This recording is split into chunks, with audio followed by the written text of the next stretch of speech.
Do you know that magnificent episode in human history, the Paris Commune? The story begins with stupidity. I'm speaking of Napoleon III, nephew of Bonaparte. He was a stage actor, smiling to the crowd. Meanwhile, 6 million French peasants lived in blind, dark hovels, their children dying of starvation. But because he kept a legislature, because people voted, it was thought they had a democracy. A common mistake. Well, Bonaparte wanted glory, so he decided to attack Bismarck's armies. He was quickly defeated, whereupon the victorious German troops marched into Paris and were greeted by something more devastating than guns. Silence. The statues of Paris were draped in enormous black cloths.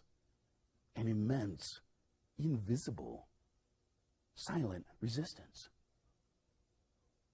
The Germans did the wise thing. They paraded through the Arc de Triomphe and quickly departed. Now, the old order, the Republic, the French liberals, they called themselves, they were trembling with fear. They were afraid to enter the city because now, with the German soldiers gone, Paris was taken over by the workers, the housewives, the clerks, the intellectuals, the armed citizens. The people of Paris formed not a government, something more glorious, something governments everywhere fear. The Commune, collective energy of the people. The French army encircled and threatened to invade at any moment. Paris became the first free city in the world, an enclave of liberty in a world of tyranny. I said to Bakunin, do you want to know what I mean by the dictatorship of the proletariat?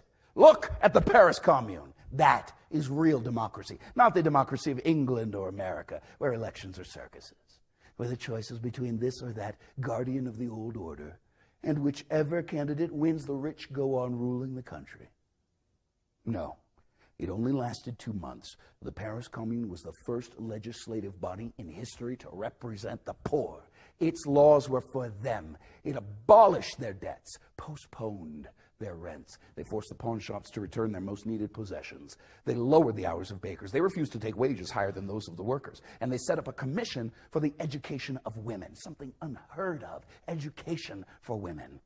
They took advantage of the latest in science, the lighter-than-air balloon, and they launched one out from Paris to float over the countryside and drop printed papers to the peasants with a simple, powerful message.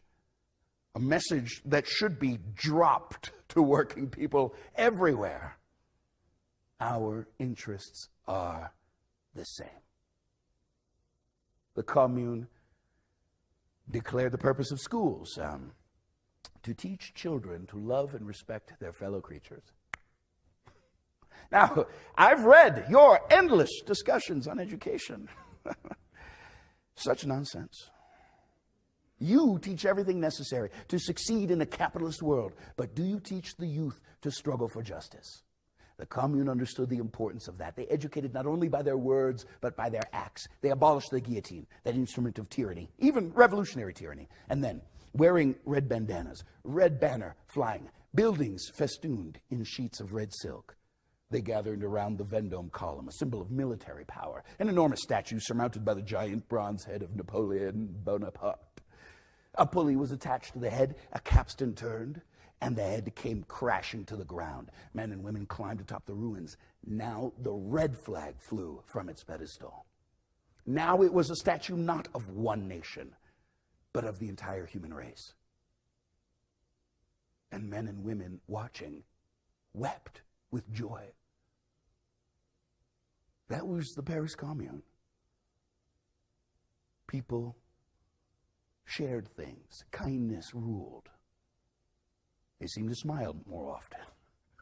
The streets were completely safe without police of any kind. Yes, that was socialism. Of course, that example could not be allowed. So the French army invaded and commenced a slaughter. The leaders of the Commune were taken to Père Lachaise cemetery, lined up against a wall, and shot. Altogether, 30,000 were killed. Commune was crushed by wolves, swine. Still, it was the most glorious achievement of our time.